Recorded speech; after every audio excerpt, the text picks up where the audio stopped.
Hello, aujourd'hui on se retrouve pour parler d'un sujet qui fait débat sur les réseaux sociaux, c'est l'utilisation de l'intelligence artificielle versus l'art. Il y a énormément de débats que j'arrête pas de voir passer, des artistes qui en ont peur, des artistes qui disent de ne pas utiliser l'IA, voire des pétitions. Et moi, pour vous résumer un peu si vous ne me connaissez pas, je suis du coup experte en art et agent d'artiste. Donc vous allez dire que peut-être que je suis contre l'IA, mais pas du tout, je suis totalement pour l'utilisation de l'IA. Moi je l'utilise et j'encourage les artistes que j'accompagne à l'utiliser dans leur pratique.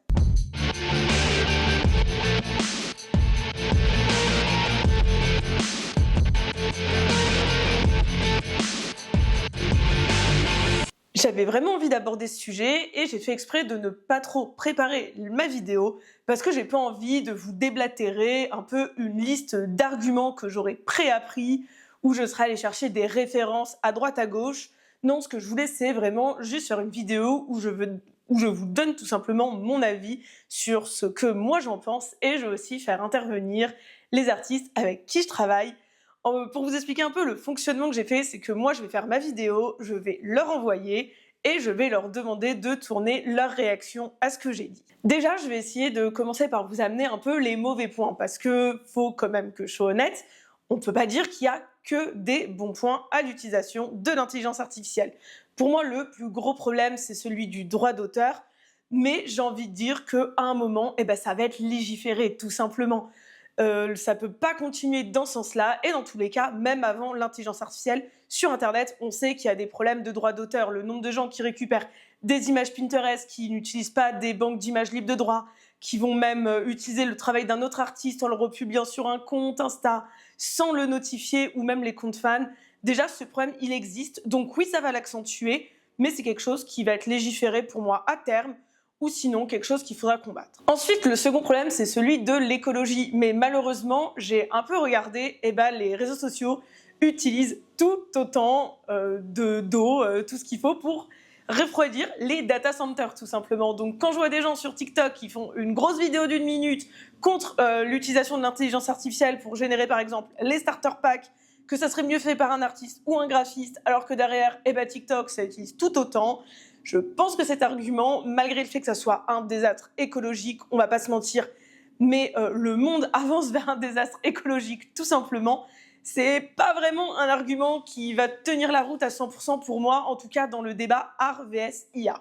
Peut-être dans le débat intelligence artificielle, dans le débat écologie, en général là, c'est un argument qui va tenir la route parce que oui, les interactions sur les réseaux sociaux génèrent énormément de problèmes là-dessus, mais je suis sûre qu'à terme, il y aura aussi des solutions, parce qu'on ne peut pas aller tout droit dans le mur. Mais voilà, je pense que sur mon sujet précis, c'est pas quelque chose vers lequel je vais aller plus débattre. Pourquoi, pour moi, il ne faut pas avoir peur de l'intelligence artificielle, et surtout, pourquoi les artistes doivent l'utiliser et arrêter de se battre contre. Déjà, quand je vois des artistes qui se battent contre sur les réseaux sociaux, pour moi, il y a deux choses qu'ils font, c'est perdre du temps, mettre leur force au mauvais endroit et perdre du temps, donc perdre de l'argent. Clairement, quand je vois des artistes qui commencent à se battre contre l'utilisation de l'IA, pour moi, ils vont droit dans le mur financièrement parlant. C'est pas forcément des gens qui vont gagner leur vie de l'art. Et d'ailleurs, je sais pas si vous avez fait attention, mais souvent, c'est des gens qui sont amateurs. Moi, quand je dis amateur, ça veut dire que leur salaire n'est pas tiré de revenus artistiques. Et attention, je ne parle pas de vivre que en vendant ses prints, je parle de vivre par exemple en vendant ses prints, plus en étant graphiste, plus en faisant des commandes. Enfin voilà, j'ai fait une vidéo où j'explique un peu tous les différents leviers pour gagner de l'argent autour de l'art. Mais souvent, malheureusement, les artistes qui se battent contre l'IA, c'est ceux tout simplement qui ne sont pas professionnels. Je pèse pas mes mots là-dessus, c'est peut-être un peu dur, mais c'est une vérité. Et à contrario, les artistes que j'accompagne qui utilisent l'intelligence artificielle sont des artistes qui sont professionnels et qui vont l'utiliser avec vraiment le but d'élever leur art, d'élever leur travail. Si c'est de la photographie, ça va être aller plus vite sur de la retouche photo et passer plus de temps sur la créa, sur développer un concept, sur développer une belle idée. Et ce même concept pourra parfois être aidé de l'intelligence artificielle pour le développer. Si on parle du point de vue, par exemple, d'une illustratrice, ça va pouvoir aider à mettre en forme, à visualiser les lignes de force dans un grand dessin. Si vous avez envie de faire une très belle compo, vous allez peut-être décrire tout ce que vous avez en tête sur l'intelligence artificielle, sur ChatGPT ou je ne sais quelle intelligence artificielle, et ça va vous générer une image, et de cette image, vous pourrez vous baser pour établir une imagination encore plus précise, encore plus forte de ce que vous voulez au départ.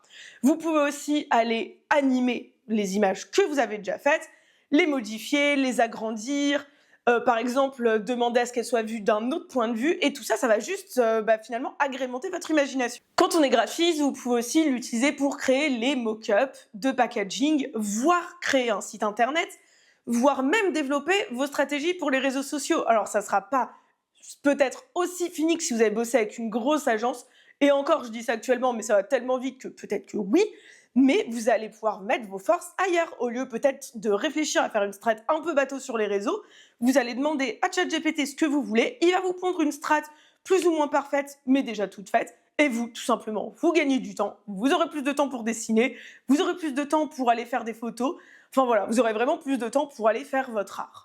Dans l'art contemporain aussi, il y a déjà des artistes qui se spécialisent dans l'intelligence artificielle, et c'est pas un mal du tout pour moi, tout simplement, c'est l'arrivée d'un nouveau médium.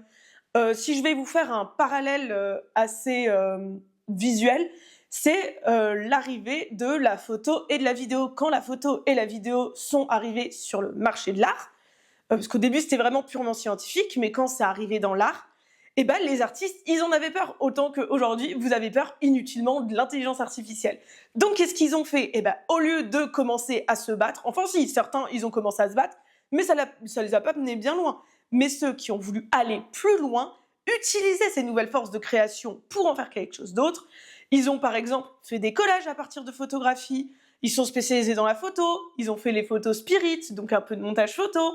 Ils sont allés, par exemple, créer le cubisme, parce que le cubisme, c'est tout simplement une réaction à l'arrivée de la vidéo, parce qu'on voyait toutes les faces maintenant représentées dans un art, donc le 7e art. Pour combattre ça, pour essayer de se mettre à niveau, ils ont représenté toutes les faces à plat, et ça a créé le cubisme. Donc venez pas me dire qu'ils ont perdu leur temps. Une autre chose, je pense que vous pouvez aussi utiliser l'intelligence artificielle pour avoir plus de références. Aujourd'hui, ce qui manque cruellement à certains artistes, c'est un manque de références classiques, de culture artistique, de culture d'histoire de l'art. Et bien tout ça, vous pouvez aller le chercher dans l'intelligence artificielle. Si vous avez une œuvre et que vous avez envie, je ne sais pas, d'avoir une petite référence spéciale, un petit code, quelque chose qui pourrait faire penser à autre chose, et ben vous allez pouvoir peut-être chercher, vous spécialiser, lire un peu sur une certaine période, et ça pourra vous inspirer. Je vais essayer de donner un exemple. Si vous voulez représenter une œuvre selon un style un peu du Moyen-Âge, eh ben vous pouvez aller chercher directement sur ChatGPT quel est le traitement de la perspective spécifiquement au XIIe siècle. Et ça va pouvoir bien vous aider. Le grand débat aussi pour l'art et l'intelligence artificielle, il se fait dans la perte de mission. Et ça va vous paraître très cru et très cash ce que je vais dire, mais c'est bien. Voilà, tout simplement. Ça va réguler le marché de l'art. Les gens qui vont se plaindre de perdre des missions, certes, il y en a peut-être qui auraient dû avoir cette mission et qui ne le méritent pas, mais c'est comme tout, ça arrive. Mais la plupart sont des artistes amateurs qui ne se sont pas encore spécialisés, qui n'ont pas encore tiré leur épingle du jeu et qui vont perdre une mission. Dommage, je suis d'accord, mais les artistes qui auront réussi à se spécialiser, qui ont réussi à avoir une patte, je vous jure que eux, ils garderont leur mission. Ils auront peut-être même plus de budget, parce que le budget ailleurs sera rogné. Ils vont peut-être utiliser l'intelligence artificielle pour faire quelques visuels pour les réseaux sociaux, et derrière, ils vont aller mettre plus de budget pour produire une belle vitrine, pour produire un mural, pour produire un atelier autour de l'art en équipe. Voilà. Et ça ne me dérange pas personnellement. Ce qui fait que maintenant, c'est à vous de tirer votre épingle du jeu. Vous êtes mis en concurrence avec l'intelligence artificielle, mais non, ça ne veut pas dire la fin du métier, ça ne veut pas dire démission de volée. Si vous ne vous laissez pas faire, si vous tirez votre épingle du jeu, mais pas en vous battant inutilement, si vous utilisez l'IA, si vous vous démarquez, si vous créez votre image de marque, là vous allez performer. Si vous faites l'inverse et que vous commencez à vous battre contre quelque chose qui dans tous les cas sera plus performant que vous, mais qui aura peut-être un peu moins de caractère, eh ben vous échouerez. C'est à vous maintenant de l'utiliser pour devenir connu, pour faire quelque chose qui vous est vraiment personnel. C'est là où je trouve ça très bien, parce que dans l'art aujourd'hui, il y a énormément d'amateurisme, et ces amateurs, eh ben, ils baissent le niveau des professionnels, ils baissent le niveau de l'art. On va pas se mentir, vous parlez à un nombre de gens incroyables qui ont engagé un graphiste et qui sont pas du tout contents du boulot. Et quand je vois le boulot, c'est un gros bullshit fait sur Canva. Et l'intelligence artificielle fera mieux.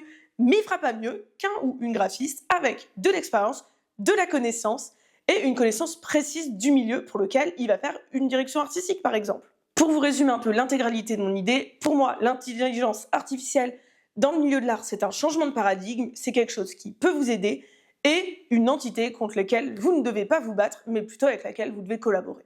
Ce qui fait que je pense que les professionnels du marché de l'art, de la vente d'art, qui eux se battent contre l'intelligence artificielle et qui disent que c'est la fin de l'art, eux-mêmes n'ont pas compris leur rôle dans le métier, parce que le rôle, c'est de faire avancer l'artiste et pas de lui créer des craintes inutiles. En tout cas, maintenant, je vais laisser place aux artistes que je connais et avec lesquels je travaille pour donner leur avis sur l'utilisation de l'intelligence artificielle dans l'art et est-ce qu'elles se sentent en concurrence, est-ce qu'elles ont des craintes, est-ce qu'elles l'utilisent. Bonjour à tous, je m'appelle Arène Burgelin, j'ai été diplômée en 2019 en direction artistique et depuis je suis à la fois graphiste et illustratrice. En tant qu'illustratrice, on m'a demandé ce que je pensais du coup des IA. Si au début j'étais vraiment très opposée à l'IA et je trouvais qu'il y avait beaucoup de points négatifs à l'IA, on m'a même demandé une fois en story quel était l'intérêt que je continue l'art si l'IA existait. Depuis, mon avis sur ce sujet a énormément évolué.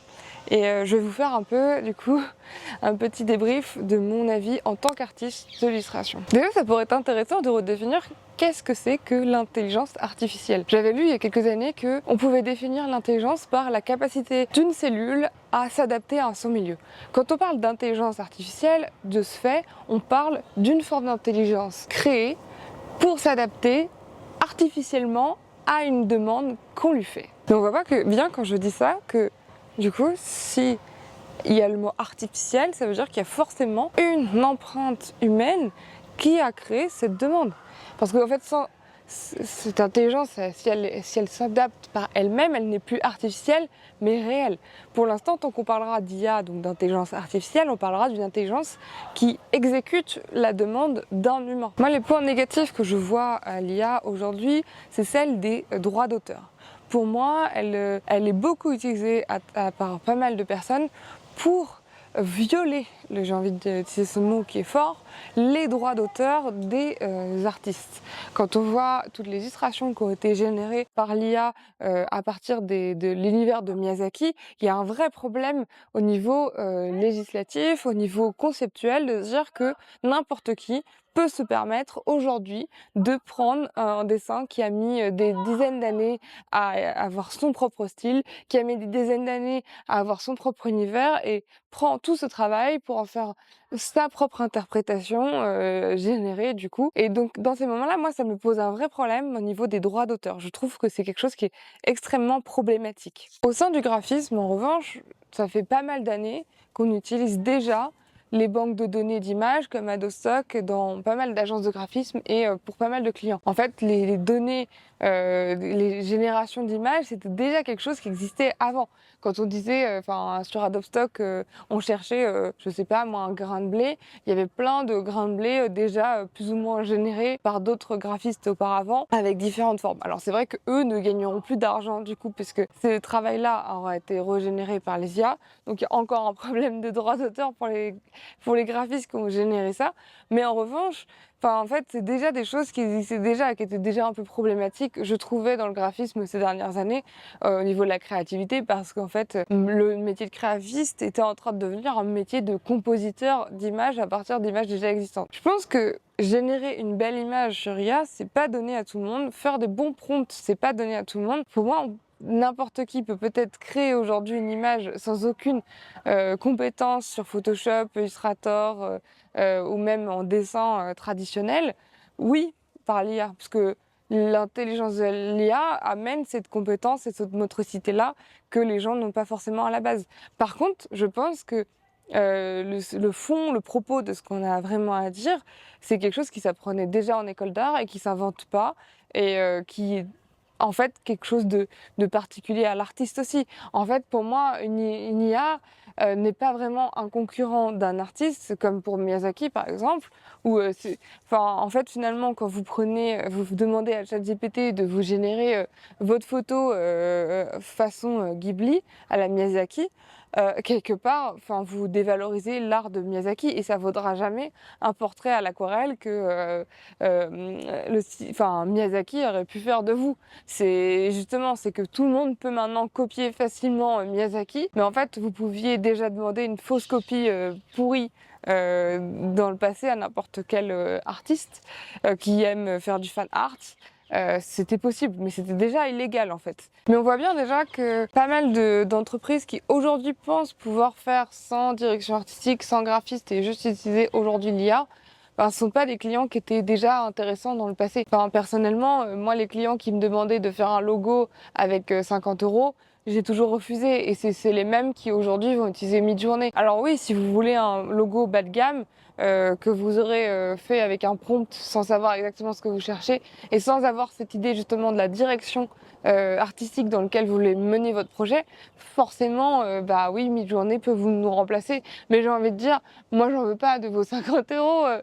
Je veux que mon travail soit vraiment rémunéré à sa juste valeur. Et peut-être aussi que ça peut être aussi l'opportunité de revaloriser le travail de la direction artistique en ne faisant plus appel à des directeurs artistiques quand vous avez des demandes qui sont où vous n'avez pas le budget pour le faire. C'est juste que c'est vrai que ça rend plus acceptable finalement la création visuelle à tout et à chacun, mais pas forcément pour le meilleur, parce que les IA, c'est aussi des ronds, enfin dans le sens où c'est des images qui sont générées à partir d'images déjà existantes, c'est pas des créations nouvelles.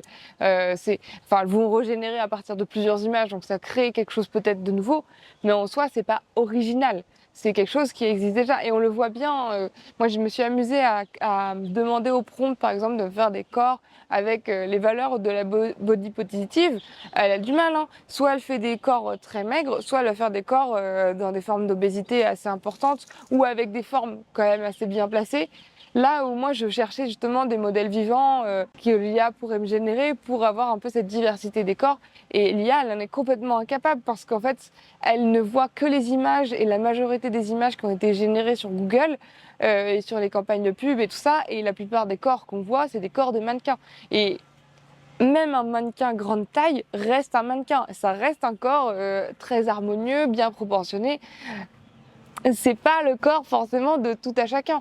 Je sais pas, si je demande à mon voisin, ma voisine de poser, c'est pas le même corps que celui que l'IA va générer. Enfin, c'est les corps de mannequins, c'est quand même des corps qui rentrent dans des standards.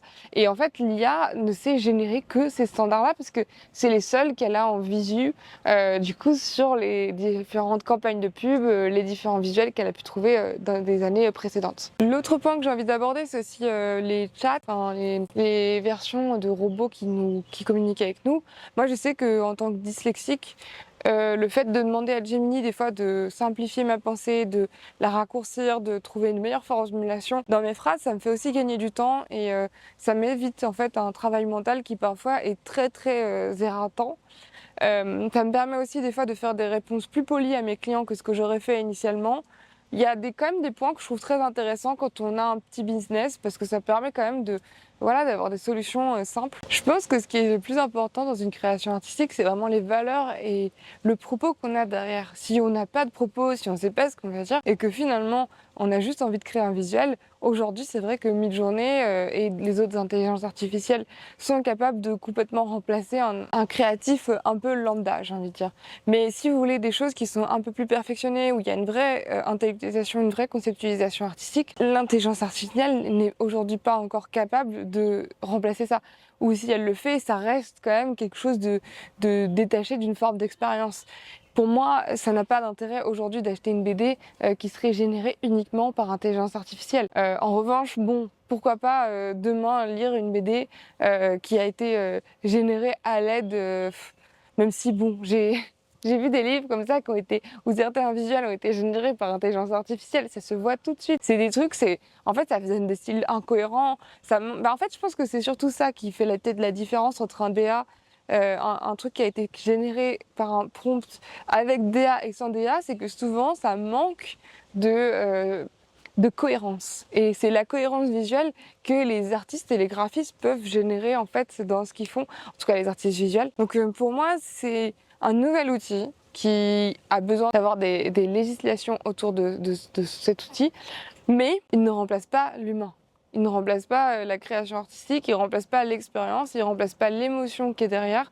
Moi, quand je fais des BD, je vois bien que quand je raconte quelque chose de très émotionnel, ça marche toujours mieux que quand je raconte quelque chose avec beaucoup de froideur et beaucoup de détachement. Donc je pense vraiment que l'IA, elle peut pas générer de manière factice cette émotion dans l'expérience, même si elle peut écrire des histoires, mais elle va écrire des histoires parce qu'on veut on cherche quelque chose, on a une émotion déjà de base, un humain qui a voulu créer ça. Donc voilà mon avis complet sur l'IA. Donc je pense que voilà, c'est pas vraiment quelque chose qui m'inquiète parce que je crois beaucoup aussi au fait que l'artiste a une place dans la société aussi pour remettre les choses en question, pour questionner le monde. Et le jour où il y aura plus finalement d'artistes, on ne remettra plus en question la société et ça s'appelle plutôt du totalitarisme. Si vous ne voulez pas d'artistes dans une société, c'est un autre débat, une autre question. Mais pour moi, ça va juste remplacer les créatifs qui étaient juste des formes d'exécutants voilà, visuels. Même si je trouve que on va quand même garder le côté un peu manuel et artisanal qui ne sera pas remplaçable par la machine. Enfin, le fait de se dire « Ah, mais quelle émotion a pu traverser ce créatif au moment où il a dessiné mon illustration, qu'au moment où il a peint mon aquarelle. » C'est quelque chose qui, je pense, continuera d'avoir une valeur ajoutée dans ce qu'on pourra faire en tant que créatif. Merci d'avoir regardé cette vidéo jusqu'au bout et à très vite.